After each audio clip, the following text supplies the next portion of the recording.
Iron Man. Iron Man does whatever an iron can. Hey guys, welcome. What type of party? Woohoo! Okay, it is yet another Iron Man. This time, again from the collection I bought. This one I was going to try to dump, but then I was like, well, I don't have this one. And then I realized, of course, he has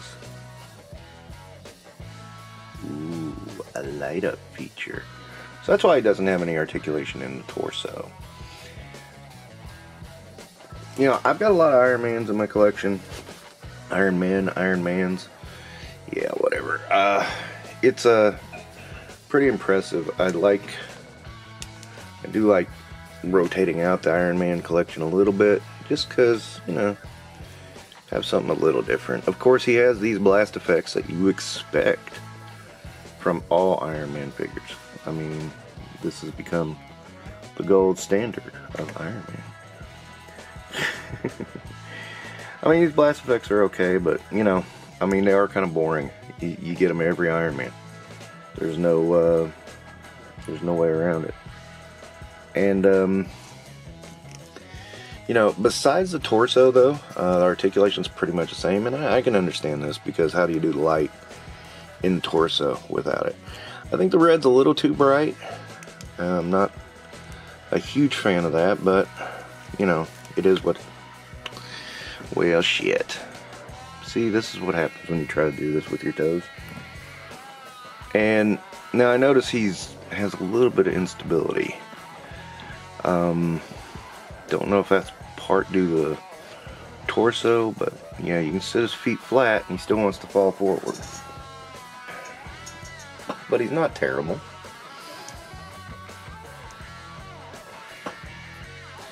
But a little plain Jane considering how many Iron Mans we've had right now. I mean,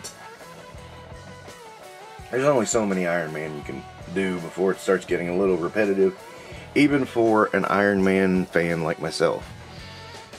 He comes with fists, no shit. Yeah, I know, right? He's, other than that, you know, typical double arm, shoulder, bicep, thigh, double knee. Oh, does he have rockers? Yeah, he does. And, you know, I mean, you know this articulation by now. He does look up fairly good. Usually Iron Man figures do look up fairly good, so you can get that flying pose. That's always a nice touch. And, you know, does it seem a little boring? Yeah, because it's another Iron Man. And I kind of feel the same about Spider-Man. Thankfully, this collection did not have any Spider-Mans. It only had a couple Iron Mans. And the few that were in there, I mean, they were at least stuff I didn't have. So that's a plus. Because, you know, I do like to move stuff around on the table there, on the figures in the display, so it's like, you know, at least you're getting something different to look at periodically. I don't do it too often, but, you know, every now and again I'll just move some stuff around and just like, you know, here's this Iron Man's going to take a break and this Iron Man's going to take his place. And then, you know, do it again in a couple of months. It kind of keeps things fresh without making it seem like the same old, while also, you know, just giving you something dynamic to work with. Being a huge Iron Man fan, that's a plus for me. I should probably start thinking about doing the same thing with Thor and Cap, because their areas are getting crowded. You know, I kind of got half shells for them, so it's kind of like, ooh. Not heroes in the half shells, by the way. But, you know, another Iron Man to the collection.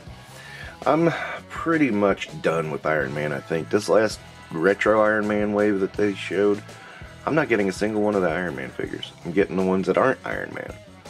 So, I mean, that should tell you something. I'm a big Iron Man fan, and I'm not buying these. There's nothing there for me that really interests me. I mean, that simple. You know, and that's saying something though. If you're a big Iron Man fan like myself, and you're not interested in the character, you just kind of floating. You know, that's kind of how I feel, and that's kind of how I feel with this. It's just kind of like, it's floating, it's there. It's not the best Iron Man in the world, but it's not terrible. It's not the worst either. I suppose the light up feature is kind of fun. You know, I mean, I guess. You know, it's not my favorite gimmick in the world, but you know, again, I could see worse. I didn't even look up what number this is. I think it's 50 or 48 or something like that. But you know, there comes a point where, like, even your favorite characters, you kind of just go, nah, not gonna go there. And then you don't. And that's an interesting day. That's an interesting day when you do that. So I'll wrap this up. You know, Iron Man does whatever an iron can. He's pressing your clothes now. Alright guys, thank you for watching. Don't forget to do the YouTube stuffs.